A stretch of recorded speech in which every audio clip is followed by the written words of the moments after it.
Իրանում շարունակվում են լայնածավալ բողոքի ցույցերը, կան զոհեր, չի հաջողվում կապ հաստատել Իրանում հայերի հետ։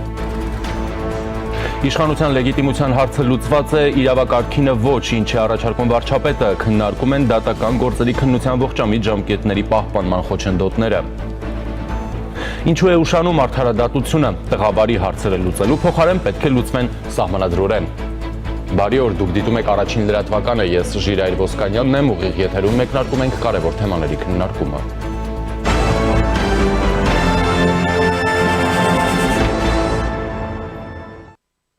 Եվ այսպես հարևան Իրանում իրավիճակը շարունակում է գերլարված մնալ, բողոքի ցույցերը չեն դադարում, հաղորդվում են հարյուրավոր զոհերի մասին։ Իրանի կառավարությունը երրորդյա սուք է հայտարարել։ Հունվարի 8-ին Իրանում բողոքի երթեր են անցկացվել 1979 թվականին տապալված իրանական շահի ժառանգ Ռեզա Փահլևիի կոչից հետո։ Բողոքի շարժման ակտիվացման ֆոնին երկրում անջատել են ինտերնետը, բջջային ու քաղաքային հեռախոսակապը։ Բողոքի ակցիաների ընթացքում տուժել են մասնավոր սեփականություն, քաղաքային ենթակառուցվածքները, ոչնչացվել են տրանսպորտային միջոցներ, այդ թվում շտապօգնության մեքենաներ, քաղաքային ավտոբուսներ, վնասվել են մետրոյի կայարաններ, մզկիթներ, բանկեր, խանութներ։ Իրանի ցույցերի ժամանակ հայազգի երիտասարդ է մահացել Էջմին Սահիին, տեղեկություններ կան ևս 3 հայ վիրավորի մասին։ Իրանում լայնածավալ բողոքի ցույցերի վերաբերյալ իր առաջին հրապարակային դիրքորոշման մեջ նախագահ Մասուդ Փեզեշքյանը նախորդին հայտարարել է, որ Միացյալ Նահանգները եւ Իսրայելը ցանկանում են քաոս եւ անկարգություն սերմանել Իրանում, հրահանգելով անկարգություններ։ Նա ցուցարարներին անվանել է ահաբեկիչներ, մեղադրել շենքեր, հրշեջ մեքենաներ, մզկիթներ այրելու մեջ ու կոչ արել ընտանիքներին թույլ չտալ իրենց երիտասարդներին ներգրավել ահաբեկիչների եւ անկարգությունների քաոսի մեջ։ Բողոքի ակցիան համարելով ժողովրդի օրինական իրավունքը, Իրանի նախագահ Փեզեշքյանը իրանցիներին կոչ է արել չտրվել ԱՄՆ-ի եւ Իսրայելի ուսուցանած խռովարարների հորդորներին, որոնք նպատակ ունեն անկարգություններ հրահրել երկրում։ Փեզեշքյանը ընդգծել է իր վարչակազմի վճռականությունը լուծելու կենսապահովման ոլորտում մարդկանց առջև ծառացած խնդիրները։ Նա ասել է, որ վարչակազմը լի է վճռականությամբ բոլոր իրանցիների նկատմամբ արդարացի մոտեցում ցուցաբերելու եւ սուբսիդիաների հավասարաչափ բաշխումն ապահովելու հարցում, անկախ նրանց սեռից, ռասայից կամ էթնիկ պատկանելիությունից։ Բողոքի ակցիաները համարելով մարդկանց իրավունքը, Փեզեշքյանը նախազգուշացրել է, որ զանգվածային անկարգությունները, հարձակումները հանրային սեփականության վրա, մզկիթների հրդեհումը եւ Ղուրանի այրումը ԱՄՆ-ի եւ Իսրայելի վարչակարգերի նախապատրաստած դավադրությունների մաս են, որոնք ըստ նրա աշխարհում սարսափելի հանցագործություններ են կատարել։ Փեզեշքյանը ասել է, որ թշնամիները մի շարք տարեր են նախապատրաստել Իրանի ներսում եւ նրա սահմաններից դուրս եւ արտերկրից Իրան են ուղարկել մի շարք ահաբեկիչների, մզկիթներ եւ շուկաների խանութները հրդեհելու, մարդկանց սպանելու համար։ Ըստ նրա անկարգությունների մասնակիցները հրազենով մի քանի մարդու են սպանել, գլխատել են մի քանիսին եւ նույնիսկ այրել մարդկանց։ Իհարկե այս հանցագործությունները սովորական մարդիկ չեն արել եւ Իրանից չեն, ասել է Փեզեշքյանը։ Մատնանշելով պառակտման, քաոսի եւ անկարգությունների միջոցով Իրանի վրա ճնշում գործադրելու թշնամիների ծրագրերը, նա ասել է, որ ատելություն հրահրող գործողությունները, ինչպիսին է Ղուրանի այրումը, բացարձակապես անընդունելի են իրանական քաղաքակրթության համար։ ԱՄՆ նախագահ Դոնալդ Թրամփը հայտարարել է, որ Իրանի ղեկավարությունը զանգահարել է իրեն բանակցելու նպատակով, այն բանից հետո, երբ նա բազմիցս սպառնացել էր ռազմական գործողություններով միջամտել, եթե Թեհրանը ցուցարարներին սպանի։ Այնուամենայնիվ մենք կարող ենք գործել մինչև հանդիպումը, հավելել է ԱՄՆ նախագահն առանց մանրամասներ հայտնելու։ Պարզ չէ, թե ինչի շուրջ է Իրանը ցանկանում բանակցել։ Երկու երկրները նախկինում անուղղակի բանակցություններ են վարել Թեհրանի միջուկային վիճահարույց ծրագրի շուրջ։ Միացյալ Նահանգները եւ արևմտյան այլ երկրներ դատապարտել են կառավարության կողմից ցուցարարների նկատմամբ կիրառվող բռնությունները։ Հունվարի 11-ին Թրամփը հայտարարել է, որ ինքը եւ ԱՄՆ զինված ուժերն ուսումնասիրում են Իրանում ցուցարարներին աջակցելու տարբերակներ՝ ի պատասխան չհաստատված տեղեկությունների, որ վերջին 15 օրվա ընթացքում հակակառավարական ցույցերի ճնշման հետևանքով ավելի քան 500 մարդ է զոհվել։ Զինվորականները դիտարկում են դա եւ մենք դիտարկում ենք մի քանի շատ ուժեղ տարբերակներ, ասել է Թրամփը, հավելելով, որ կապի մեջ է Իրանի ինդիմության առաջնորդների հետ, դարձյալ առանց մանրամասներին անդրադառնալու։ Թեհրանը դեռևս չի մեկնաբանել ԱՄՆ նախագահի հայտարարությունները։ The New York Times-ը հղում անելով ամերիկացի անանուն պաշտոնյաների գրել է, որ Թրամփը այժմ քննարկում է Իրանում բողոքի ցույցերին աջակցելու մի քանի տարբերակ։ Թեև հաղորդագրությունների համաձայն սակայն Թրամփը դեռևս որոշում չի կայացրել որևէ քայլի ձևի եւ մասշտաբի վերաբերյալ, The Wall Street Journal-ը հայտնել է, որ հունվարի 13-ին կոնկրետ տարբերակներ կներկայացվեն ԱՄՆ նախագահին։ Թեհրանը մի քանի օր է ինչ զրկված է նաեւ ինտերնետից։ Նախորդին Թրամփը հայտարարել է, որ նախատեսում է Իլոն Մասկի հետ խոսել Իրանում ինտերնետի վերականգնման մասին։ Մասկի SpaceX-ը տրամադրում է Starlink արբանյակային ինտերնետային ծառայություն, որը նախկինում օգտագործվել է հակամարտությունների գոտիներում, այդ թվում եւ հիմա Ուկրաինայում։ ՄԱԿ-ը, Եվրամիությունը եւ արևմտյան կառավարությունները նույնպես իրենց աջակցությունն են հայտնել իրանական բողոքի շարժմանը։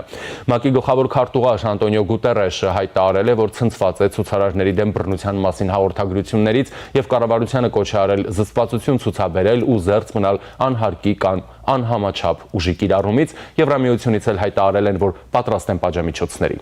Հայաստանի Հանրապետության Սփյուռքի գործերի գլխավոր հանձնակատար Զարե Սինանյանն այսօր հայտարարել է, որ Իրանի հայ համայնքի հետ կապ հաստատել չի հաջողվում, ինչն անհանգստացնող է։ Կապ հաստատելու նման դեպք, երբ որ եղավ 12 օրվա պատերազմի ընթացքում, եթե հիշում եք Իսրայելի եւ Իրանի միջև, եթե չեմ սխալվում, մայիս ամսին էր, մենք սկսեցինք ռեսուրս ձեռք բերեցինք սահմանին, Մեղրիում եւ այնտեղ սահմանը անցնող մեր հայրենակիցների միջոցով էինք ինֆորմացիան սկսում ստանալ, երևի նույն բանը հիմա պետք է այսօրվանից սկսենք անել այնտեղ, որովհետեւ այլապես բնական է այս տեղեկատվական դադարը մեզ շատ է անհանգստացնում, չունենք բավական տեղեկություն, որպեսզի կարողանանք խոսել տարհանման մասին։ Ես ուզում եմ ձեզ հիշեցնել, որ 23 թվականին, երբ որ սկսվեց Համաս-Իսրայել առճակատումը, ռազմական վերջին փուլը, մենք ռազմական գործողությունների առաջին 10 օրվա ընթացքում մեր հայրենակիցների մի մեծ խմբի տարհանեցինք Իսրայելից։ Եվ այժմ զրուցելու եմ ռազմական եւ ազգային անվտանգության հարցերով փորձագետ, քաղաքագիտության դոկտոր Հրաչյա Արզումանյանի հետ։ Բարև ձեզ։ Բարև ձեզ։ Պարոն Արզումանյան, ինչպես եք բնորոշում իրավիճակը տարածաշրջանում, մասնավորապես Իրանում, հա, այն պայթյունավտանգ է, այսինքն ինչ հնարավոր սցենարներ կարելի է կանխատեսել։ Պայթյունավտանգ եղել է, ուղղակի էսկալացիա եք տեսնում։ Որ այդպես է կարող տեղի ունենալ, դա վաղուց հայտնի էր երևում էր փորձագետների համար, որտեղ բոլորը հասկանում էին, որ այն պատերազմը, որը սկսել է Իսրայելը Իրանի դեմ, չի վերջացել այն հարվածները, որը Ամրանը 2025 թվականին հասցրել են Իրանին, դա վերջինն չէ։ Եվ Իսրայելը պատրաստում է շարունակել պատերազմը։ Եվ Միացյալ Նահանգները հայտարարել որ իրանք պատրաստ են միանալ։ Դրա մասին խոսվել է վերջի հանդիպման ժամանակ Նեթանյախուի հետ։ Բայց այդ մի շերտը իրանական-իսրայելական խնդիրները, որ առաջանում են, այդ տարածաշրջանային process-ները մենք ցավոք սրտի պետք է տեղադրենք ավելի մեծ գլոբալ անկայունության եւ էսկալացիայի մեջ, որը տեղի ունեցել Վենեսուելայի ճգնաժամի հետ, որը շարունակում է այդ process-ները անցել են այդ արևմտյան երկկիսագնդի վրա եւ Միացյալ Նահանգների Թրամփի հայտարարությունը, որ ինքը պատրաստ է Գրենլանդիայի պրոբլեմը բարձրացնի ռազմական ուժով, այդ բոլոր process-ները դարձել են գլոբալ։ Եվ դառնալով գլոբալ, դու արդեն հնարավորություն եւ իրավունք ունես վերլուծել process-ները մերձավոր արևելքում, կտրելով այդ ամեն մնացած process-ների հետ։ Բավականին դժվար վիճակ է, իսկ այդ վիճակում մենք ուղղակի կարող ենք կոնստատացնել հետեւյալը, որ այն ինչը տեղի ունենում արդեն որպես բողոքներ հայտարարել ճիշտ չի, որովհետև արդեն 100-ից զոհեր կան, վառվում են հաստատություններ, մզկիթներ, դա արդեն բողոք չի, դա արդեն ռազմականացված ռազմական բողոք է եւ այն, որ Իրանի իշխանությունները դա ձևավորում են որպես ահաբեկչություն, արդեն ճիշտ մոտեցում է։ Արդյոք դա կտա կունենա հետևանքներ եւ կհասնի արդյունքների, այստեղ մեծ հարց առաջանում ինչ եք հասկանում արդյունքի տակ ժերայր, որովհետեւ առաջինը իհարկե խնդրեմային մեջ է, որ Միացյալ Նահանգների հայտարարությունները եւ Իսրայելի հայտարարությունները, մենք իրանք ուզում են ռեժիմի փոփոխում, այդքան էլ չի համապատասխանում իրականության։ Հիմնականում խնդիրը դրած Իրանի կոլապսի։ Ինչ ասել կոլապս։ Քանդել, կազմալուծել, ոչ թե միայն իշխանությունը փոխել, ոչ թե միայն ռեժիմը փոխել, բայց ավելի խորքային process-ներ, որ մենք մերձավոր արևելքում տեսել ենք Սիրիայում, Իրաքում, Լիբիայում, այդ process-ները մտադրություն կա զարգացնել Իրանում եւ այստեղ մեծ խնդրեմ առաջանում, որտեղ Իրանի ժողովուրդը բավականին հասունած է պետական պետականամետ են եւ ունեն այդ զգացողությունը եւ մշակույթը, արդյոք իրանք կգնան այդ ճանապարհով, ոչ մեկը չի կարող ասել։ Այդ հիմնական գլոբալ խնդիրն է։ Եթե փորձեք ավելի օպերացիան մակարդակի վրա մտածենք, այստեղ երկու խնդրեմ կա։ Առաջինը հիմնականը որոնման process-ները հեշտ է սկսել, որտեղ իրանք հորիզոնտալ են սկսում, չկա առաջնորդներ, ճնշելը բավականին դժվար է ռեժիմի կողմից, իշխանության կողմից, բայց մյուս կողմից եթե պիանցես ուրիշ մակարդակի վրա, ատնես հիերարխիկ կազմակերպես ուրիշ մասշտաբի վրա, դու պետք է առաջնորդներ ունենաս։ Եվ մեծ հարցը առաջանում, ով կարող է ազգային առաջնորդը, որը կարող է բոլոր բողոքները, բոլոր այս էներգիան, որը կուտակել է, հավաքի միտեղ կենտրոնացնի եւ խփի իշխանություններին։ Մի հարց այստեղ, եթե մենք առաջնորդի մասն ենք խոսում, իհարկե այսպեսի հիմնական հարցն է։ Այսպեսի շարժումների ժամանակ բնականաբար կարևոր է հենց առաջնորդության դերակատարումը, որպեսզի այսպես ասենք շարժումը էներգիան հավաքվի, կուտակվի, ուղղորդվի։ Եթե այս բողոքի ակցիայի մասնակիցները անընդհատ նաև վերջին շահի կամ նրա ժառանգի անունն են տալիս, նայել այնտեղ դրսից ակտիվ փորձում է հերահար միջամտել, ապա դա նշանակում է, որ իրանցիները ներսում անգամ ընդդիմության դերակատարների շրջանակում չեն տեսնում այդպիսի առաջնորդություն, հետեւաբար հարցը ինչպես է լուծվելու։ Իհարկե, ժիրայր, պետք է հասնական շահի այդ ճանապարհը, Փահլևի Ռեզա Փահլևին, որն անուն տալիս են, ինքը առաջինը Իրանից դուրս է։ Այսօր ինքը չի թերապետում Իրանի աշխարհքյանքից հասարակությունից կտրված է, այնտեղից բերել դնել դա աննար է։ Երկրորդը բոլորը գիտեն, որ Իրանի մեջքին կանգնած է իսրայելական եւ Միացյալ Նահանգների դաշինքը, ինքը ամուսնացած է հրեա ուրա եւ Իրանի համար, աշխարհի համար հասկանալի է, որ դա Միացյալ Նահանգների եւ Իսրայելի դերակատարն է, որը գալիս է իրականացնել այդ process-ները։ Եվ բացի դրանից շահի ռեժիմը, որը 79 թվականին բերեց հեղափոխության, բարակտում է, ես չեմ կարող ասել Իրանի հասարակությունը բոլորը աջակցում են Փահլևին, ավելինս դաժե Սփյուռքում, Իրանի Սփյուռքում բոլորը չեն Փահլևի ընդունում, որովհետեւ Իրան Պապը բավականին խիստ է վերաբերել ասենք նույն կոմունիստներին, գնդակահարում էր եւ Իրանի դիասպորայի մեջ բավականին մեծ շերտն է կոմունիստականները։ Ինքը չի կարողանում ձևավորի Սփյուռքը Իրանի եւ հաստատ չի կարողանալու ձևավորի Իրանի հասարակությանը, բայց կլինի արդյոք ուրիշ ելք, կա ուրիշ առաջնորդ չկա։ Ուրիշ նման մակարդակի եւ մասշտաբի առաջնորդ այսօր չկա եւ արդյոք կստացվի Միացյալ Նահանգներին եւ Իսրայելին օգտագործել Փահլևուն որպես Իրանամետ, որպես այն առաջնորդ, որը պատրաստ է ազատել երկիրը, ազատել արյանների երկիրը այս դոգմատիկ կրոնականներից, դա մեծ խնդիր է, որովհետև այս զորքերից բողոքներում մեծ փոփոխություն է, որ մսկիթների վրա են հարձակվում։ Դոյս դա հակակրոնական է նաև։ Նոր սերունդը դեմ է դուրս գալիս, որովհետև այստեղ նորից արդեն դեմոգրաֆիկ չեք հասցրել դրա մասին։ Պրոբլեմը նա մեջ է, որ Իրանի 50%-ը 30 տարեկանից ջահել են։ 30 տարեկանից աջել 50%-ը։ Այդ ջահելությունը իհարկե կրոնական սահմանափակումների, դոգմատներից դուրս են։ Բայց ում կողմից իրան կարող են հավաքվել, արդյոք Միացյալ Նահանգների եւ Իսրայելին կարողանան ստեղծել այնպես վիճակ, որ Իրանը կմիավորվի Իրանը պահելու մտադրության շուրջ, Ռեզա Փահլավիի շուրջ եւ հակակրոնական, հակաագրեսիվ, հակաաշխարհից իրանց երկրից դուրս ճնշումների, դա մեծ հարց է, որի պատասխանը իհարկե ես չգիտեմ եւ կարծում եմ ոչ մեկը այսօր չգիտի ոնց կլինի։ Դրա համար մնում է սպասել եւ հիմնական այս բոլոր process-ներում երևի ուրիշ հարցը պիտի խոսանք Հայաստանի Հանրապետության դիրքորոշումն։ Այո, մենք գալիս ենք հիմա դրան, ձեր նախորդ միտքը երևի դրա համար էր նաեւ Փեզեշքյանը հենց ուսանողներին է հանդարտության կոչ անում եւ ընտանիքներին ասում, որ զերծ պահեն երիտասարդներին մասնակցությունից այս process-ներին։ Գալիս ենք Հայաստան։ Սփյուռքի գործերի գլխավոր հանձնակատար Զարե Սինանյանն այսօր հայտարարել է, որ Իրանի հայ համայնքի հետ կապ հաստատել չի հաջողվում, ինչը անհանգստացնող է։ Մի շարք օրինակներ բերեց, երբ ճգնաժամերի ժամանակ ինչ-ինչ միջոցառումներ են իրականացրել, թե Մեղրի Իրանի հետ սահմանի հատվածում, թե մարդկանց տարհանման, այս պահին տարհանման դեռևս հաստատված որոշում եւ այլն չկա։ Ինչ պիտի անի Հայաստանը այս իրավիճակում, այսինքն մի քանի սցենարներ դիտարկենք։ Իրավիճակը շարունակում է այսպես մնալ, հա, որը ինքնին արդեն վտանգավոր է եւ իրավիճակը էսկալանում է, տարբեր զարգացումներ է, հա, ունենում։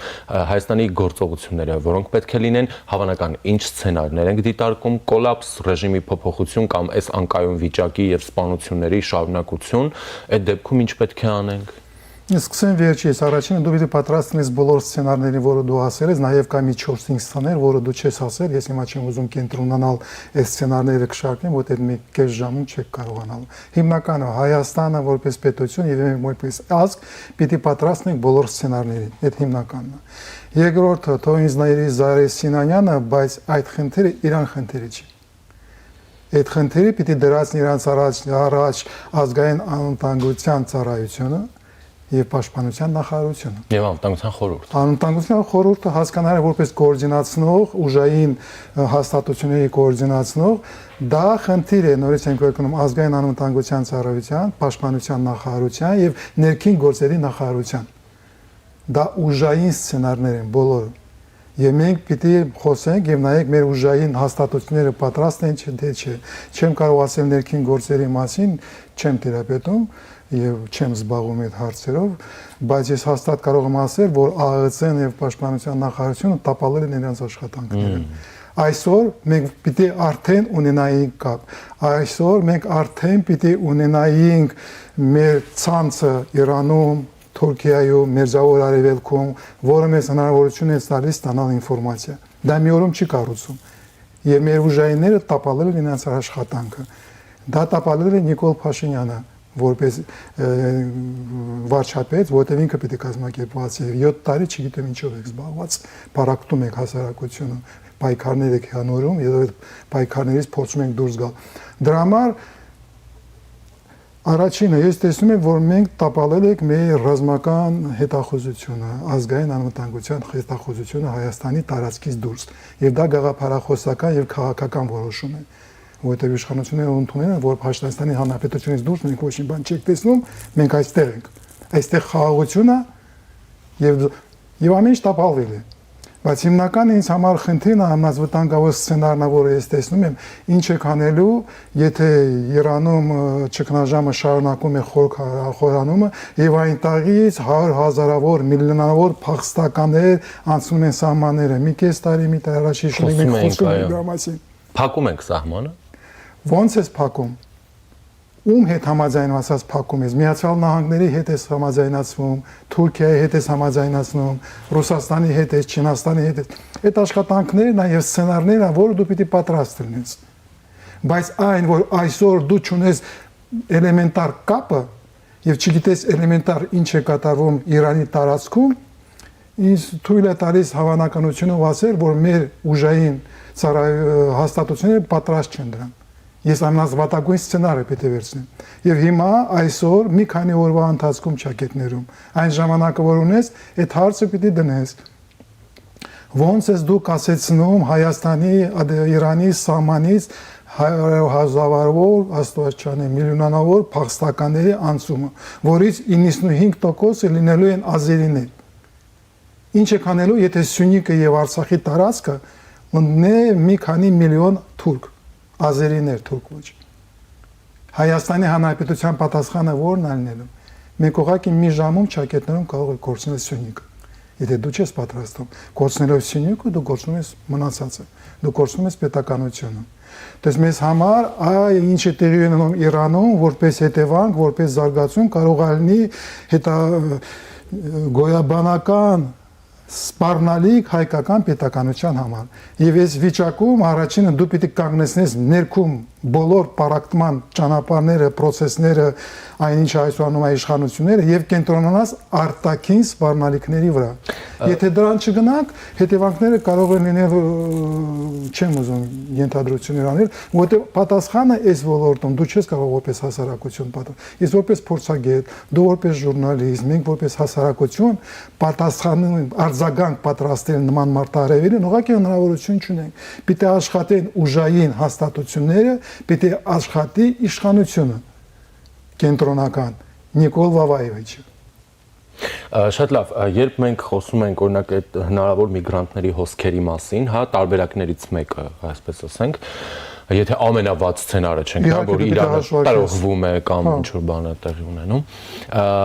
Դուք նշեցիք օրինակ համաձայնեցնել սահմանը բաց փակել, փակ պահել եւ այլն, օրինակ Միացյալ Նահանգների հետ։ Մենք գիտենք Միացյալ Նահանգների արդեն իսկ ներկայությունը Սյունիքում, հա, trip-ի տեսքով եւ այլն։ Եվ եթե այդ տեղեկությունները շրջանառվող ճիշտ են, փետրվարին արդեն Հայաստան է այցելում բարձրաստիճան պատվիրակություն եւ մեկնարկելու է հիմնարկեքի արարողությունը տեղի ունենալու Սյունիքում trip-ի, հա, նկատի ունեմ այս դեպքում Միացյալ Նահանգների հետ պետք է այդ հարցով աշխատել եւ Միացյալ Նահանգների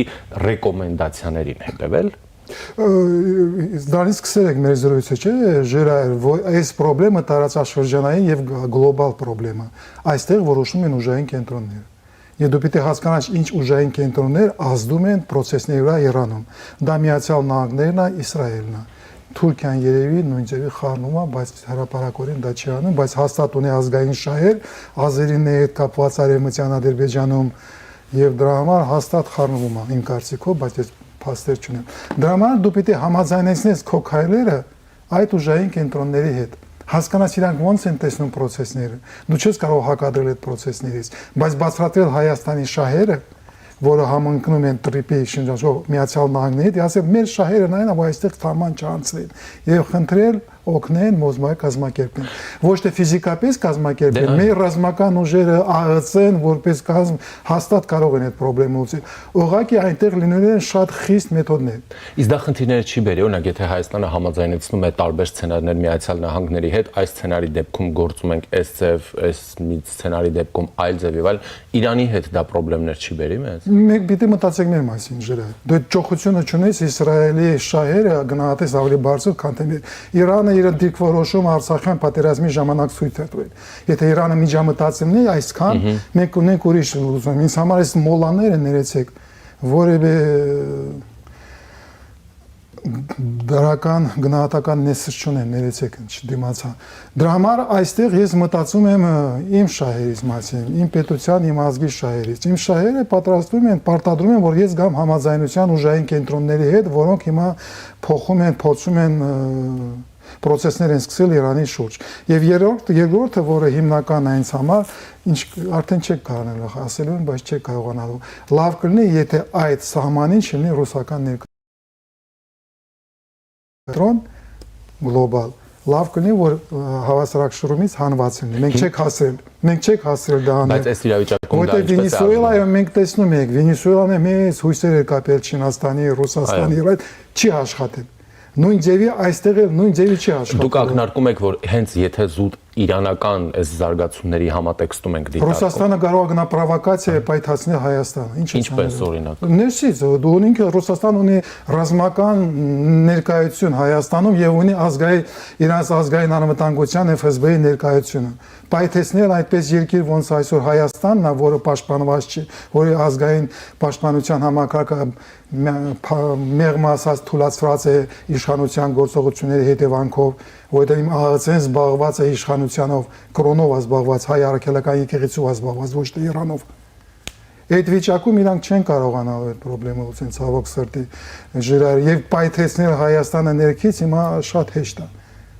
Ես կուզենայի, որ Ռուսաստանի ռազմական ներկայությունը Սյունիքում, առնվազն Ղափանում, Սյունիքում եւ Նախիջևանի սահմանում չլինի, բայց Նիկոլ Փաշինյանը չի հասցրել, չի ուզեցել դա անել։ Եվ այսօր դա անել չի լինելու եւ դրա համար մենք ունենք Իրանի դեստաբիլիզացիայի process-ները, ունենք Ռուսաստանը, որը պոտենցիալ կարող է պայթեցնի, բայց Ռուսաստանը ոչ մի դեպքում չի կարողանալու չզոքացնել այդ process-ները։ Ռուսաստանը ի վիճակի չի։ Նորից եմ կրկնում, Վենեսուելայում տեսել եք Ռուսաստանի հնարավորությունները։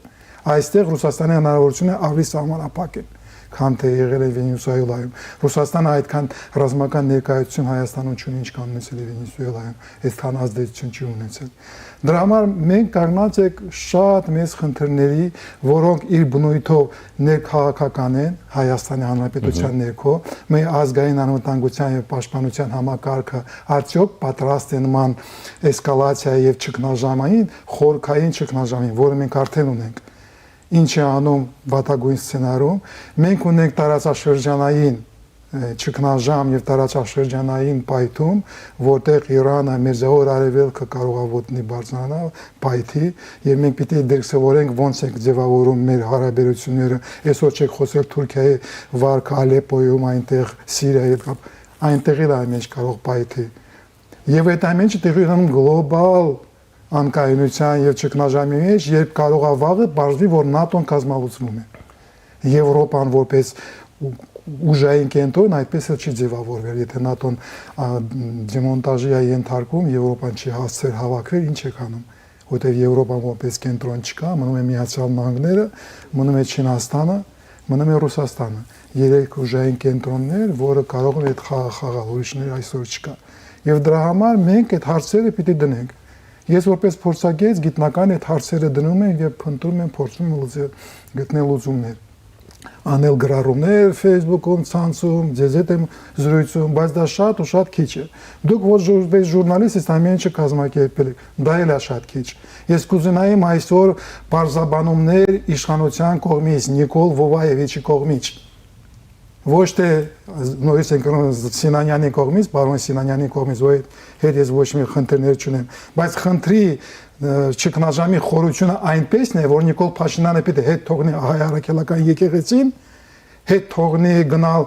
պատարակների այդպես կոփչված։ Ես զբաղվի երկրով, զբաղվի իշխանությունով, զբաղվի Հայաստանի Հանրապետության ապագայով։ Այսինքն իրավիճակը այն կարգի է սկալացված է եւ պայթյունավտանգ է, որ երկրի առաջին դեմքի բացատրություններն են պահանջում։ Իհարկե ժրայ։ Նորից եմ կրկնում, 100,000-ավոր փախստականներ անցնում են Սյունիք, ինչ ես անում դու, ինչ եմ անում ես։ Ինչ անում Հայաստանը։ Ես գնում եմ պատմելու տեղից։ Հա դու գիտեմ ոնց ես աշխատել ռազմական գործողությունների ժամանակ, գիտեմ դու ինչ ես անել, բայց դու գիտես եւ համաձայն ես որ դա քիչ է։ Դու կգնաս քո կտորը կանես, բայց դա քիչ է։ Ես որպես սպա անցած արդեն 60-ից անց, ես իմ կտորս կանեմ։ Բայց այդ քիչ է, ինձ հարցը առաջին կանած, ինչ է անում Նիկոլ Վովայևիչը։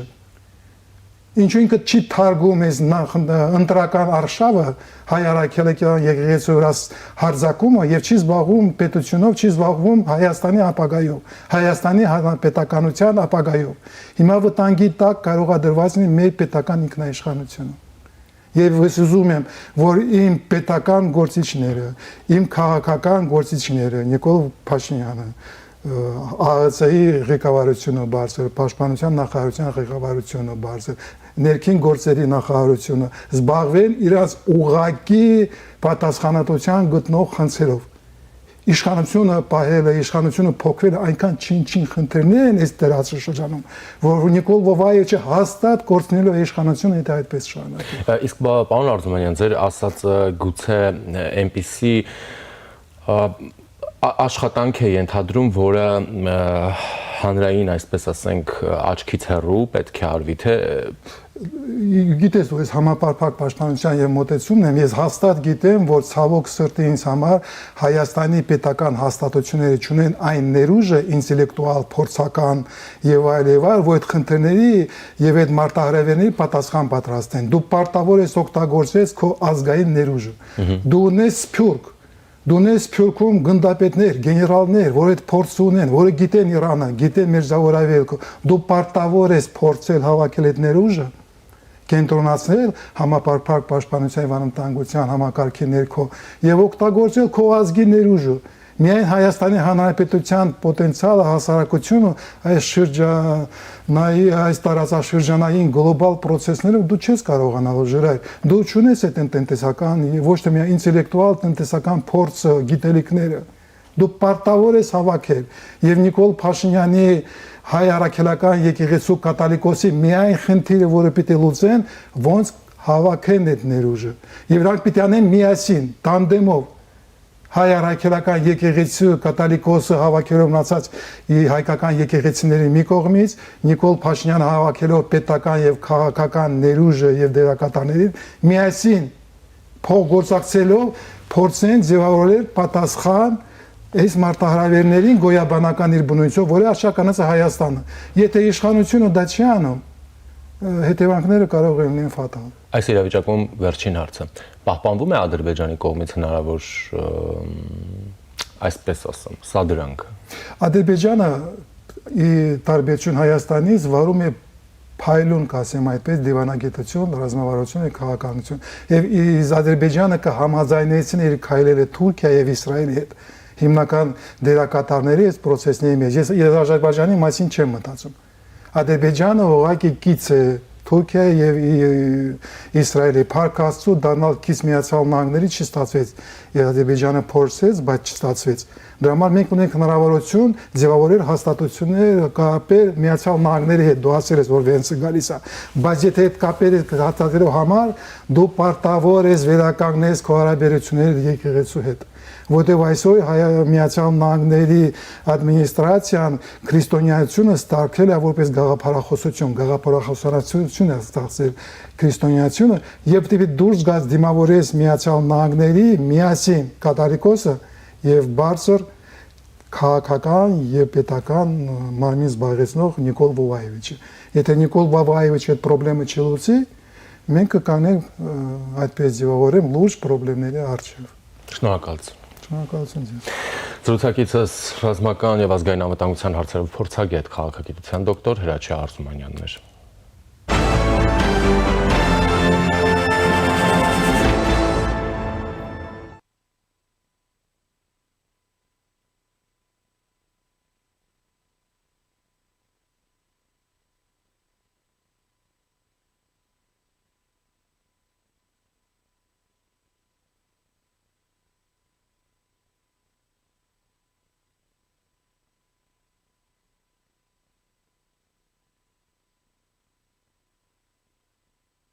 Դատական իշխանության օրվան նվիրված միջոցառման շրջանակում տեղի է ունեցել դատական գործերի քննության ողջամիտ ժամկետների պահպանման գործնական եւ ընթացակարգային խոչընդոտները թեմայով պանելային քննարկումը։ Հանրապետության վարչապետը հայտարարել է, որ մենք իշխանության լեգիտիմության հարցը լուծել ենք, իրավակարգի լեգիտիմության հարցը չենք լուծել։ Նիկոլ Փաշինյանի կարծիքով մենք այսօր խնդիր ունենք։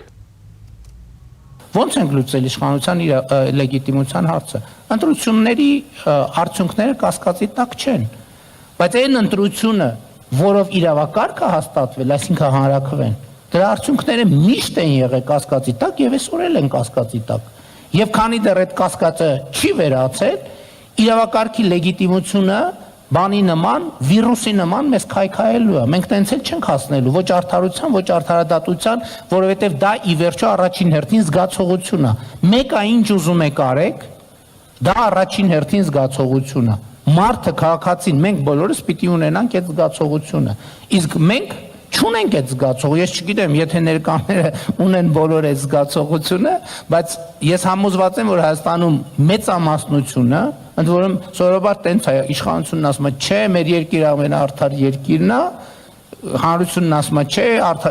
տենց չի։ Այս դեպքներն է, որ ես օրինակ չունեմ արդարադատության եւ արդարության զգացում, որ մենք կարողացել ենք Հայաստանում դա հասնել։ Եվ ես իմ գոնե այս փուլի եզրակացությունը, որը քննարկման արդյունքում կարող է եւ փոխվի, այնա որ մենք լեգիտիմության խնդիր ունենք, մենք ընդհանուր առմամբ իրավակարգի լեգիտիմության խնդիր ունենք։ Այն կարմիր լույսը, որ վառում է մեր փողոցներում, այդ կարմիր լույսը իր լեգիտիմության խնդիր ունի, որովհետեւ պարչիսկով է որոշել, որ այդ կարմիր լույսը հենց տենց պետքա վառի։ Որոշման մի հատ աղբյուր կա, ժողովուրդը չի համարում, որ ինքը դա որոշել է։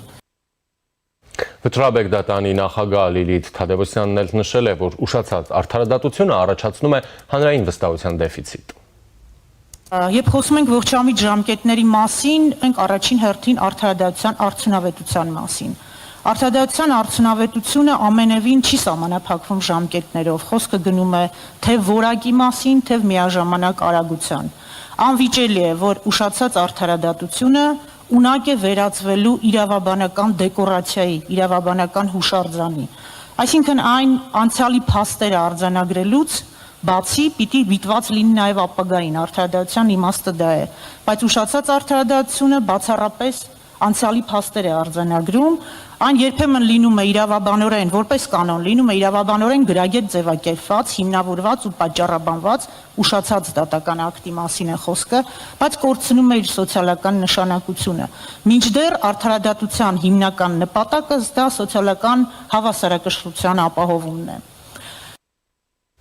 Բարձրագույն դատական խորհրդի նախագահ Արթուր Շաթաբեկյանը Հայաստանում արդարադատության ուշացման տարբեր պատճառներ է տեսնում։ Ողջամիտ ժամկետների պահպանման տեսանկյունից պակաս կարևոր չեն բողոքարկումները։ Բողոքարկվում են վճիռները նաև այն պայմաններում, երբ վճռաբեկ դատարանի իրավիճակի վերաբերյալ ունի կայուն նախադեպային պրակտիկա, բայց բողոքարկում է լինում, որը շատ ժամանակ ու ռեսուրս է պահանջում, ասել է Աթաբեկյանը։ Բարձրագույն դատական խորհրդի նախագահը հավելել է, լինում են նաև դեպքեր, երբ ուշացումն իրականացվում է դատավորի կամ դատավարության մասնակից մյուս գործող անձանց պատճառով եւ կարեւոր է այս համատեքստում հետեւել նրանց վարքագծին։ ԲԴԽ նախագահը նշել է. «Չեմ ընդունում ուշացած արդարադատությունը, դա մերժված արդարադատություն է»։ Միգուցե նոր սահմանադրությամբ ընդհանրապես հռչակվի սահմանադրորեն յուրաքանչյուր անձի, յուրաքանչյուրի արդարադատությանը աջակցելու պարտականության մասին, որովհետև այդ արդարադատությունը, ինչպես դուք եք ասում, դա միայն դատավորինը չի, միայն դատավորներինը չի, դատական ծառայողներինը չի, այդ արդարադատությունը բոլորինս է եւ արդարադատությունը յուրաքանչյուրս պետք է մեր վրա ազգանք, թե ինչքանով է ինչ-որ բան արդար, ինչքանով այդ արդարադատությունը իրականացվեց։ Վճռաբեկի նախագահն էլ նշել է, որ դատավորներն անկախ են, բայց հանրային վստահության դեֆիցիտ կա, սխալը պետք է ընդունել։ Գլխավոր դատախազ Աննա Վերթապետյանն էլ կարծում է, օրենսդրական փոփոխություններից զատ պետք է փոխվի մտածողությունը աշխատանքի նկատմամբ։ Ամեն անգամ, երբ մենք խոսում ենք իրավապահ եւ դատական համակարգի մասին, ծանրաբեռնվածություն բառը առաջինն է եւ ամենահաճախն է, որ հնչում է։ Մենք ծանրաբեռնված ենք, կրկնում եմ, այսքան հատ գործով։ Կրկին խոսում ենք բացարձակ թվերով։ Եվ եթե մենք շարունակենք բացարձակ թվերի վրա մեր գնահատականները, ապա մի օր անելու ենք շատ մեխանիկական մի եզրահանգում, որ ծանրաբեռնված աշխատանքը հանգեցրել է անորակության։ Եվ կարծում եմ, որ ձեր հարցի ենթատեքստում այսպես նուրբ այդ մտահոգությունը իհարկե կա։ Ես կարծում եմ, որ այո կդառնա անորակ, եթե մենք նույն ժամանակը եւ նույն էներգիան ծախսենք ինչպես պարզ, այնպես էլ բարդ խնդիրների լուծման համար։ Արդարադատության նախարար Սրփուհի Գալյանն էլ նշել է, երբ խոսում ենք դատարանների, դատավորների անկախության մասին, խոսում ենք ոչ թե պետությունից, այլ անձանցից անկախության մասին։ Խոսում ենք ժամկետների խնդրի մասին, միշտ բարձրաձայնում ենք օբյեկտիվ խնդիրներ, որոնք այո իրապես առկա են, բայց այդ երկխոսությունն է, որ մեզ բերում է այն ցանկալի արդյունքին, որը որոշ դեպքերում կա նաև հիմա։ Շնորհակալ եմ, որ նշեցիք հաստիքների ավելացման մասին։ Այո, 2019 թվականից ի վեր 80 դատավորի հաստիք է ավելացվել։ Դուք բարձրաձայնում եք այն խնդրի մասին, որ վարձատրությունը քիչ է։ Պարոն Աթաբեկյանն իր ելույթում նշեց, որ դատավորների վարձատրությունն այս ընթացքում ավելացել է 40%-ով։ Դուք ասում եք օրինակ, որ ճիշտ չէր արագացված դատավարությունը, դատաքննությունը հանել նոր օրենսգրքից, կառավարությունը լսում է ձեզ եւ հետ է բերում այդ կառուցակարգը։ Դուք ասում եք, որ մենք ծանրաբեռնվում ենք դատական ակտի յուրաքանչյուր էջը ստորագրելով, մենք ասում ենք շատ լավ, մենք կփոխենք այդ կարգավորումը։ Դուք ասում եք, որ մեզ արագ գործելու համար անհրաժեշտ են պարզեցված ընթացակարգեր, գրավոր ընթացակարգեր, մենք որպես կառավարություն ասում ենք շատ լավ, մենք կնախաձեռնենք փոփոխություններ, որոնք ձեզ կտան պարզեցված եւ արագացված կարգով քննել գործեր։ Բայց խնդիրները շարունակում են դեռ մնալ ակտուալ եւ ես ունեմ համոզմունք, որ խնդիրների մեծ մասը այս պահին գոնե թե ոչ թե օբյեկտիվ են, այլ սուբյեկտիվ։ Ինչու եմ սա ասում, որովհետև նույնիսկ եթե համարենք, որ կան օբյեկտիվ շատ մեծ խնդիրներ, դրանց պայմաններում բարեխիղճ դատարանների, դատավորների գոյությունը, որոնք հասցնում են ողջամիտ ժամկետում գործերի քննություն իրականացնել, մեզ բերում է այն կարծիքին, որ իրականում խնդիրների մեծամասնությունը սուբյեկտիվ բնույթի են։ Վարչապետ Փաշինյանը եզրափակելով նշել է, որ տղայականությունը մեր հանրային բարոյականության մաս է, բայց դա քրեական ենթամշակույթի մտածողություն է։ Տղավարի, եկեք տղավարի ես հարց, այդ ինչ է նշանակում, ուզում եմ հասկանամ։ Դա ցանկացած մեկնաբանություն դա ունի, բայց դա հաստատ կապ չունի օրինականության, իրավակարգի սահմանադրականության հետ, Որտեւ եթե դրա հետ կապ ունենար, կարծենք, արի սահմանադրավարի այս հարցը լուծենք։ Ինչ ենք ասում, եկեք տղավարի այս հարցը լուծենք։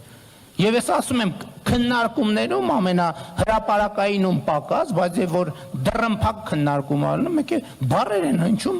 սենց բան է սնում, վեր ես թռնում, ասում ես, այս միջավայրում, այս բառակապակցությունը ինչի պետք է հնչի։ Եվ այժմ կզրուցեմ իրազեկ քաղաքացիների միավորում կազմակերպության համակարգող Դանիել Իանոսյանի հետ։ Ողջույն պարոն Իանոսյան, շնորհակալություն միանալու համար։ Ողջույն, շնորհակալ եմ հրավերի համար։ Եվ այսպես, պարոն Իանոսյան, խոչընդոտներ, դատական գործեր, ժամկետներ եւ այլն, հա, եթե հետևել եք քննարկմանը, կարծես թե բոլորը, այսպես, բոլոր դերակատարները, արդարադատության նախարար, ԲԴԽ, գլխավոր դատախազություն, վճռաբեկ, վարչապետ եւ այլն, օրենսդիր, բոլորը ախտորոշում էին խնդիրները, կարծես պատկերացնում են եւ լուծումների մասով, հա, այն ինչ արվել է կամ այն ինչի մասին խոսում են, օրինակ նույն արդարադատության նախարարը ասում է ուզում էին, որ այսպես լինի, այդպես են կարել, ուզում էին մի բանը փոխվի, այդպես են կարել, բայց էլի ունենք խնդիրներ։ Ինչու՞։ Գիտեք, չասել, որ դատական համակարգը ունի խնդիրներ, նույնն է ինչ որ, չգիտեմ, չասել, որ մածունը սպիտակ է։ Հետ այնքան ակնհայտ է, որ նույնիսկ այդ խնդիրների մեղավորները կամ մեղավորություն կիսողները դա ասում են։ Կներեք, ուրիշ հարց է, թե արդյոք կոնսենսուս կա, թե խնդիրը որտեղ է։ Եվ այստեղ ես պետք է ասեմ, որ ցավոք կոնսենսուս չկա, եւ մենք տեսնում ենք, որ կոնցեպտուալ, իհարկե մի շարք կարգավորումներ կան, որոնք որ բերվում են այդ թվում արդարադատության նախարարության կողմից, որոնք ինչ որ պրոցեսներ լավացնելու են կամ արդեն լավացրել են։ Մեծ հաշվով արդարադատության հետ կապված խնդիրները շատ մեծ են եւ այս պահին դրանց լուծումը ցավոք մենք ունենք մի իրավիճակ, որ Հայաստանի քաղաքացին շատ եզակի արդարություն փնտրելուց դիմում դատաիրավական համակարգին։ Սա է այն իրողությունը, որը որ կա, եւ սա է այն ինդիկատորը, որը որ կա, եւ սա պետք է լուծվի։ Եվ ընդ որում քաղաքացին չի մեղավոր, հանկարծ տպավորություն չստեղծվի, ես քաղաքացին եմ մեղադրում, չէ։ Որտեվ քաղաքացին հաճախ իրավապահ մարմիններին կամ դատաիրավական համակարգին դիմելուց փոշմանում է, որ այդ ճանապարհով գնաց։ Ուղղակի փոշմանում է։ Եվ այդ իր պատմությունը, փոշմանելու պատմությունը մյուսներն էլ տեսնում են, ասում են Սա է իրողությունը։ Եվ մեծ հաշվով խնդիրները, որոնք որ դեռ պետք է իրենց լուծումը գտնեն, դա այդ ոլորտում առկա անէֆեկտիվությունն է, այդ ոլորտում առկա կոռուպցիան է, այդ ոլորտում գիտեք հաճախ արդարադատության ոլորտում առաջնահերթությունը ոչ թե արդարության վերականգնումն է, ոչ թե իրավունքների օրինակ վերականգնումն է, այլ ընթացակարգերն են։ Ընթացակարգերը սկսած քննիչից մինչև դատախազ, դատավոր, խոսքը ընդ որում ոչ միայն քրեական արդարադատության մասին է, այլ խոսքը արդարադատության բոլոր տեսակների դրսևորում ընթացակարգերը ավելի կարևոր են, քան վերջնական արդարադատությունը։ Սա է նաև խնդիրներից մեկը իմ դիլետանտական աչքով, հա, որովհետև ես ամեն դեպքում դատական համակարգի մասնագետ չեմ։ Իսկ այդ խնդիրը դուք մասնագետ չեք, այո, բայց դուք շատ հաճախ առնչություն ունեք առհասարակ իրավապահ համակարգի հետ կամ իրավական համակարգի հետ։ Խնդիրների լուծումը մենք իրավապահ համակարգի հետ, այո։ Խնդիրները մենք տեսնում ենք, օրինակ սահմանադրական փոփոխությունների կամ նոր մշակումների մեջ, թե այստեղ խնդիրները ոչ այնքան օբյեկտիվ են, որքան սուբյեկտիվ, հա, որոնք են այդ հիմնական պատճառները։ Գիտեք, սահմանադրության էլ կան ինչ-որ բաներ, որոնք որ սահմանադրությունում արժի փոխել այս հարցերի հետ կապված եւ ձեր թույլտվությամբ հեսա կդրանք կհիշատակեմ։ Բայց շատ հարցեր սահմանադրությունում չես գրի, հա։ Սահմանադրությունում չես գրի, որ դատավորը չի կարող կաշառք վեկալել գործը ձգելու համար։ Դրա ինչ սահմանադրությունում գրես էլի։ Բայց այնց գործեր են Հայաստանում ձգվում, որս այդ նայում ես ոնց է այս գործը ձգվում։ Ոնց է ձգվում։ Okay, ես չեմ կարող պնդել, որ կոնկրետ այդ մի գործով կաշառք են վերցրել, թեև ընդհանուր այդ երևույթի իհարկե կա, բայց կասկածներ հարուցվում է։ Եվ օրինակ ձգելը ամենաբան օրինակներից եմ բերում, էլի հեշտ օրինակներից, այսպես ասած։ Չես կարող սահմանադրությունում ամրագրել, որ գիտես դատավորի համար պետք է ընթացակարգ չլինի առաջնայինը, պետք է բովանդակությունը լինի առաջնայինը։ Սա բան է, էլի, սա ինչ որ առումով այդ իրավաբանական ավանդույթների խնդիր է, ինչ որ տենց տարբեր բաների խնդիր է։ Ինչ վերաբերում է սահմանադրությանը, սահմանադրությունում օրինակ հիմա էքսկլյուզիվ բան կասեմ, մենք փորձում ենք առաջ բրթել, որ քննչական մարմինները ընդհանրապես քննչական մարմինների եզրույթը սահմանադրությունից դուրս գա։ Բա ինչ լինի։ Որտեվ քննչական մարմինը դա իրականությունից կտրված ինչ որ բան է։ Ապացույցներ հավաքելը գործադիր ֆունկցիա չի կարող ոստիկանությունը ապացույցներ հավաքելու ֆունկցիա չունենա։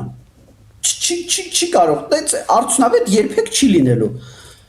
Հասրանց 10 տարի առաջ Աղվան Հովսեփյանին սիրուն բարձր պաշտոնով ապահովելու համար քննչական կոմիտե ստեղծվեց եւ այդ ուղղությամբ գնում ենք։ Նայում ենք եվրոպական փորձը, ոչ մի եվրոպական երկիր չես գտնի, որ ոստիկանությունը ապացույցներ հավաքելուն ու մեր տերմինաբանությամբ ասած քննչական ֆունկցիաներ չունենա։ Ոստիկանը հանցագործություն եղել է, ապացույցները հավաքի, բաժանումը, մի հատ քիչ է սովետից բաժանված էր քննիչն ու օպերը, հիմա էլ ավելի խորացրել ենք այդ բաժանումը, հա, օպերը առանձին մարմին է, քննիչը առանձին մարմին է, մի հատ էլ չգիտեմ ինչքան հնարավոր է իրանց բաժանենք, արանքում արդյունավետությունը կորում է։ Արդյունքում կներեք, քաղաքացին, որը պետքա որ լինի շահառուն այդ քրեական արդարադատության process-ների քաղաքացին հասարակությունը դժում է արդյունքում։ Ես դες պարոն Յանոսյան ճիշտ հասկացա, եթե դուք առաջ եք տանում, որպեսզի սահմանադրական փոփոխությունից կամ նոր սահմանադրություններից այդ քննչական մարմինների եզրույթը դուրս բերվի, այսինքն կարող ենք նաև հասնել նրան, որ որպեսզի հեռանկար բացվի, հնարավոր կոմիտեն լուծարենք եւ ոստիկանությունը ունենա քննչական Ինձ թվում է քննչական կոմիտեն կառուցավորը չպետք է գոյություն ունենա։ Ինձ թվում է քննչական կոմիտեն կառուցավորը չպետք է գոյություն ունենա, որ գործադիր իշխանությունից անկախ պետք է քննվեն միայն այն հանցագործությունները, որտեղ որ գործադիր իշխանությունը կարող է ունենալ շահերի բախում, կոռուպցիոն հանցագործությունները, ինչ որ բարձրաստիճան պաշտոնյաների հետ կապված հանցագործությունները, եւ դրա համար կա հակակոռուպցիոն կոմիտե, այ հակակոռուպցիոն կոմիտեի անկախության երաշխիքները ես ճիշտն ասած կուզենայի բարձրացնել սահմանադրական մակարդակի։ Իսկ քննչական կոմիտեն կներեք ապացույցներ հավաքող մարմին, ապացույցներ հավաքելը գործադիր ֆունկցիա է, ամբողջ աշխարհում դա գործադիր ֆունկցիա է, որ գնում ենք տարբեր երկրներ ոստիկանության այդ փորձի փոխանակման եւ այդ երկրներում ոստիկանությունը իմանում է, որ մեր երկրում ոստիկանությունը այդ ֆունկցիան չունի, կներեք գժի տեղ են դնում։ Սկզբից մտածում են, որ դա ասողն է գիժ, չի հասկանում, հետո որ տեսնում են, որ չի ասողը ճիշտ է ասում, կներեք բոլորիս են գժի տեղ դնում, ոնց կարա ոստիկանությունը այդպես ֆունկցիա չունենա։ Սա եւ խնդիրը ստեղ սահմանադրական է, որտեղ սահմանադրությունում ամրագրված է քննչական մարմին։ Այսինքն դա պետք է լինի ինչ որ առանձին մարմին։ Ներեք ամբողջ աշխարհում օրինակ Ուկրաինան հակառակ ուղղությամբ գնաց, Ուկրաինան սկսեց ստեղծել դետեկտիվներ։ Ընդհանրապես քննիչ ու օպեր մի մարդն է, նույն մարդն է քննիչն ու օպերը։ Շուտենց շատ ավելի բարձր էֆեկտիվ Ուկրաինայի հակակոռուպցիոն բյուրոն, որը այս տարածաշրջանի ամենաէֆեկտիվ իրավապահ մարմիններից մեկն է, եթե ոչ ամենաէֆեկտիվը հետխորհրդային տարածքի։ ամենաբացառիկ ֆենոմենալ իրավապահ մարմինը Ուկրաինայի հակակոռուպցիոն բյուրոն ոչ քննիչ ունի, ոչ օպեր ունի, դետեկտիվ են բոլորը։ Իսկ մեր մոտ սահմանադրությունը վիճելի արգելում է դա։ Կներեք, սահմանադրությունից այդ նորմ պետք է հանել։ Չի կարող սահմանադրությունում լինի մի նորմ, որը ամրագրում է ինչ-որ բաներ, որոնք չեն գործում մեկը, բայց մյուս կողմից սահմանափակում է քրեական արդարադատության էֆեկտիվության բարելավումը։ Եվ այդ ճանապարհը նոր սահմանադրությունը բացելու է, հա, ըստ Ես հույսով եմ, որ դա կփոխվի, ես հույսով եմ, որ այդ ճանապարհը կբացվի։ Եվ մենք ի վերջո կունենանք նախ կունենանք հույսով եմ, չի նշանակում որ ուղղությամբ կգնա, բայց նույնիսկ եթե այս իշխանությունը այդ ուղղությամբ չգնա, կարող վաղ ուրիշ իշխանություն վայմի այդ ուղղությամբ գնա, գոնե սահմանադրությունով չփակենք այդ ուղղությամբ գնալու հնարավորությունը, որ իրավապահ մարմինները ապացույցների հավաքման ֆունկցիան հենց իրանք էլ կիրականացնեն եւ չի լինի առանձնացված քննչական կոմիտե, որը ընդհանրապես անհասկանալի կներեք ոչ մի նորմալ երկրում տենց կառույց չկա։ Ոչ մի նոր, նույնիսկ Ռուսաստանում այդ աստիճան չի իզոլացված քննչական կոմիտեն։ Նույնիսկ տվել ռուսական օրինակը վերցրել ենք, տվել Ռուսաստանին անցել ենք։ Շնորհակալ եմ, պարոն Իրանոսյան։ Ես եմ շնորհակալ։ Զրուցակիցս իրազեկ քաղաքացիների միավորում կազմակերպության ծրագրերի համակարգող Դանիել Իրանոսյանն էր, ես Ժիրայր Ոսկանյանն եմ, մնացեք առաջինի հետ։